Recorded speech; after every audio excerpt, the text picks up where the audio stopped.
Hello everyone, welcome back to our YouTube channel APC academy. आज हम बात करेंगे यूनिवर्सिटी एजुकेशन कमीशन की, जिसे अपॉइंट किया गया था 1948 में। 15 अगस्त 1947 में जब हमारा भारत आज़ाद हुआ था तो शिक्षा संबंधी समस्याओं को सुधारने के लिए एक चर्चा की गई। शिक्षा संबंधी समस्याओं को सुधारने के लिए एक मांग की गई कि शिक्षा आयोग की नियुक्ति होनी चाहिए। अगर आपको पूछा जाए कि 1947 के बाद पहला शिक्षा आयोग कौन सा नियुक्त किया गया था, तो आपने ये ध्यान रखना है, उसका नाम था यूनिवर्सिटी एजुकेशन कमीशन, जिसकी आज की वीडियो में हम बात करने वाले हैं। तो चलिए शुरू करते हैं हम आज की वीडियो। यूनिवर्सिटी एजुकेशन कमीशन, जिसे हिंदी में कहा जाता है विश्वविद्यालय शिक्षा आयोग, जिसे अपॉइंट किया गया था 1948 में। 1948 में अपॉइंट करने के बाद इस कमीशन ने अपनी रिपोर्ट बनाई और रिपोर्ट को सबमिट किया इन्होंने 1949 में।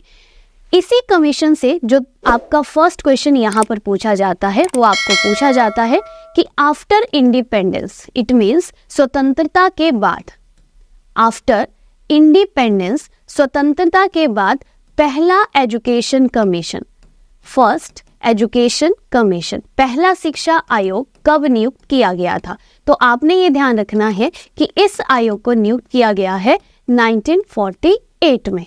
1948 में जो नियुक्त होने वाला पहला आयोग था, that is your university education commission, जिसे हम पहला शिक्षा आयोग कहते हैं। स्वतंत्र भारत में पहला शिक्षा आयोग शिक्षा संबंधी समस्याओं को सुधारने के लिए जो नियुक्त किया गया था। दूसरा क्वेश्चन जो यहाँ से एग्जाम में आपको पूछा जाता है वो है आपका कि इस कमीशन का दूसरा नाम क्या है। तो आपने ये ध्यान रखना है, इसी कमीशन को दूसरा नाम दिया गया था राधा कृष्णन आयोग, जिसे हम कहते हैं राधा कृष्णन कमीशन। तो आपको क्वेश्चन ये भी पूछा जा सकता है कि राधा कृष्णन कमीशन को कब नियुक्त किया गया था। तो आपके पास सेम ईयर यहाँ पर मेंशन किया जाएगा, 1948 में इस आयोग को नियुक्त किया गया था। अब अगर डिटेल में अगर हम बात करें नेक्स्ट क्वेश्चन की, तो राधा कृष्णन आयोग को 1948 में तो नियुक्त किया गया था, बट कौन से मंथ में और कौन सी डेट को। तो ये क्वेश्चन यहाँ से बहुत इंपॉर्टेंट है, आपने ध्यान रखना है कि इस कमीशन को नियुक्त किया गया था 4 नवंबर 1948 में। बहुत इंपॉर्टेंट क्वेश्चन जो यहाँ से थर्ड क्वेश्चन यहाँ से बनता है। नेक्स्ट क्वेश्चन जो यहाँ से पूछा जाता है वो है आयोग के अध्यक्ष कौन थे। तो आपने ये बात हमेशा ध्यान रखनी है कि जो आयोग का अध्यक्ष होता है उसी के नाम पर आयोग का दूसरा नाम रखा जाता है। तो इस आयोग का नाम रखा गया था Radha Krishnan commission. It means कि इस आयोग के जो अध्यक्ष थे वो थे आपके डॉक्टर सर्वपल्ली राधाकृष्णन, डॉक्टर सर्वपल्ली राधाकृष्णन, जिनके जन्म दिवस पर हम, जिनके जन्म दिवस के बेस पे हम टीचर डे को हर साल 5 सितंबर को सेलिब्रेट करते हैं। तो अगर आपको पूछा जाए, ये आपका जनरल नॉलेज है कि आपने ये ध्यान रखना है कि 5 सितंबर 1888 में इनका जन्म हुआ था और इन्हीं के जन्म दिवस पर पूरे भारत में टीचर डे को सेलिब्रेट किया जाता है। नेक्स्ट क्वेश्चन जो यहाँ से पूछा जाता है वो है आयोग के सचिव। तो आयोग के सेक्रेटरी कौन थे।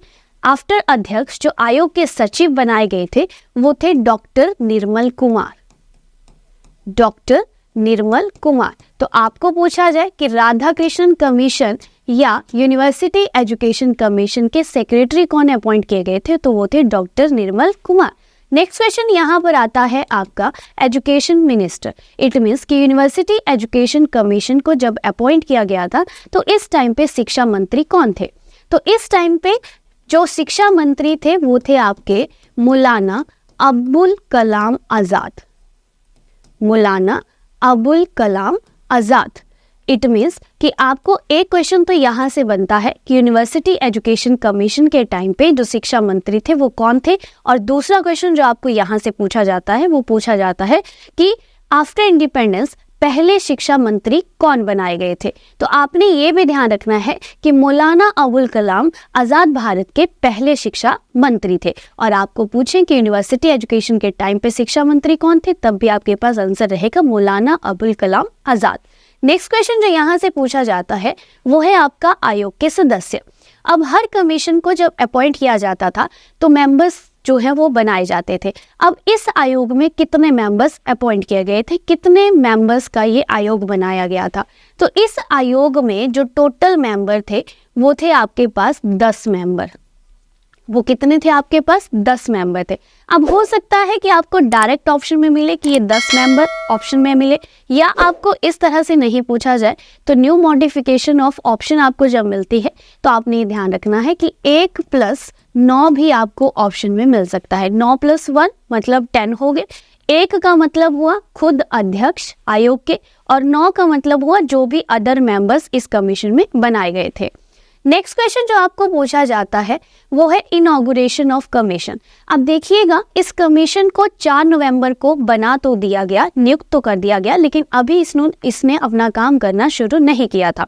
इस आयोग के जो मेंबर थे उन्हें नियुक्त तो कर दिया गया 4 नवंबर 1948 को, कमीशन को तो बना दिया गया, आयोग तो बना दिया गया, लेकिन अभी तक आयोग ने अपना काम करना शुरू नहीं किया गया था। नेक्स्ट क्वेश्चन यहाँ पर पूछा जाता है इनॉग्रेशन ऑफ कमीशन के ऊपर। तो आपने ये ध्यान रखना है कि कमीशन का इनॉग्रेशन कब हुआ था। इट मीन्स कि कमीशन को अपॉइंट तो कर दिया गया था 4 नवंबर 1948 को, लेकिन अभी तक इसने अपना काम करना शुरू नहीं किया था।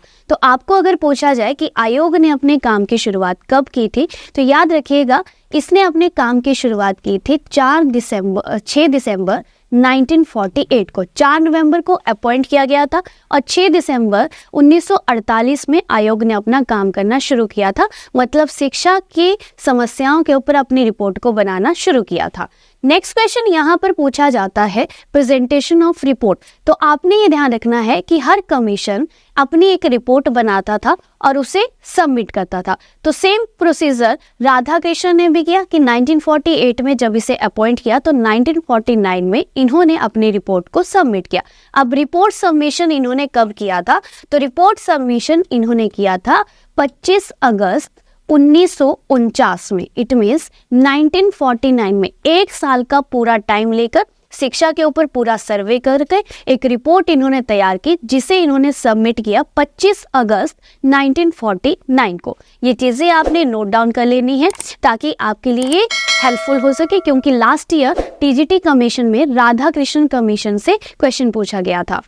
नेक्स्ट अब हम बात करते हैं इसके रिपोर्ट के बारे में। एक और चीज़ जो बहुत इंपॉर्टेंट है, अब मैंने कहा कि रिपोर्ट को सबमिट किया था इन्होंने 25 अगस्त 1949 को, लेकिन अब यहाँ पर नेक्स्ट क्वेश्चन आपको पूछा जाता है पार्ट्स ऑफ रिपोर्ट के ऊपर। तो ये ध्यान रखिएगा कि इस रिपोर्ट को 2 भागों में डिवाइड किया गया था। ठीक है, 2 भागों में डिवाइड किया गया था। पहला भाग जो था उसमें 18 चैप्टर और 747 पेजेस की रिपोर्ट थी। जो पहला भाग था रिपोर्ट का उसमें 18 अध्याय और 747 पेजेस जो शामिल थे। लेकिन जो दूसरा भाग था रिपोर्ट का, जो सेकंड पार्ट था, उसमें क्या दिया गया था कि जितने भी एजुकेशन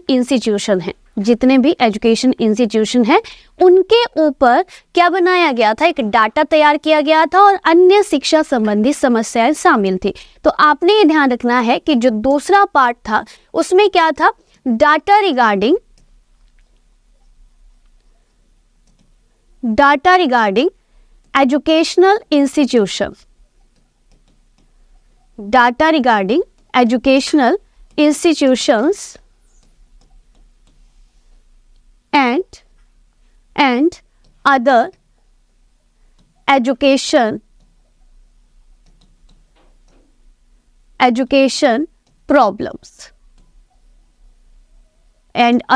education problems, अन्य शिक्षा संबंधी समस्याएं, और डाटा इकट्ठा किया था इन्होंने जितने भी शिक्षण संस्थान थे। तो यहाँ पर फर्स्ट पार्ट में आपके पास आ गया। अगर आपको यहाँ पर पूछा जाए कि रिपोर्ट के कितने भाग थे तो आपने ध्यान रखना है 2 भाग थे। अब नेक्स्ट क्वेश्चन जो यहाँ से पूछा जाता है कि रिपोर्ट में कितने चैप्टर और कितने पेजेस शामिल थे। तो याद रखिएगा 18 चैप्टर और 747 पृष्ठ रिपोर्ट में शामिल थे। ये क्वेश्चन यहाँ से बहुत इंपॉर्टेंट है। एक तो ध्यान रखना है सबमिशन ऑफ रिपोर्ट, दूसरा parts of report. Parts of report 2 थे आपके पास, दोनों में क्या क्या चीज़ें अवेलेबल थी। पहले में 18 चैप्टर 747 पृष्ठ और दूसरे में शिक्षण जो इंस्टीट्यूशन है आपके पास, एजुकेशन जो इंस्टीट्यूशन है, शिक्षण जो संस्थान है, उनके रिगार्डिंग डाटा बनाया गया था और अन्य शिक्षा संबंधी समस्याएं जो है वो दूसरे भाग में शामिल थी। अब यहाँ पर जो नेक्स्ट इम्पॉर्टेंट चीज़ जो आपको पूछी जाती है वो है इनके रिकमेंडेशंस के ऊपर, कि राधाकृष्णन कमीशन को जब अपॉइंट किया गया था और जो उसने रिपोर्ट बनाई उसके ऊपर क्या क्या सुझाव दिए गए थे। लेकिन रिकमेंडेशन के पहले आपको पूछा जाता है एम ऑफ कमीशन, कि इस कमीशन को बनाया तो गया शिक्षा संबंधी समस्याओं को सुधारने के लिए, लेकिन कौन सी शिक्षा संबंधी समस्याओं को सुधारने के लिए। तो आपने यहाँ से नेक्स्ट क्वेश्चन जो आपके एग्जाम में पूछा जाता है वो बहुत इंपॉर्टेंट है, जो आपने ध्यान रखना है कि इस कमीशन का जो एम था वो था evaluate and reform university education,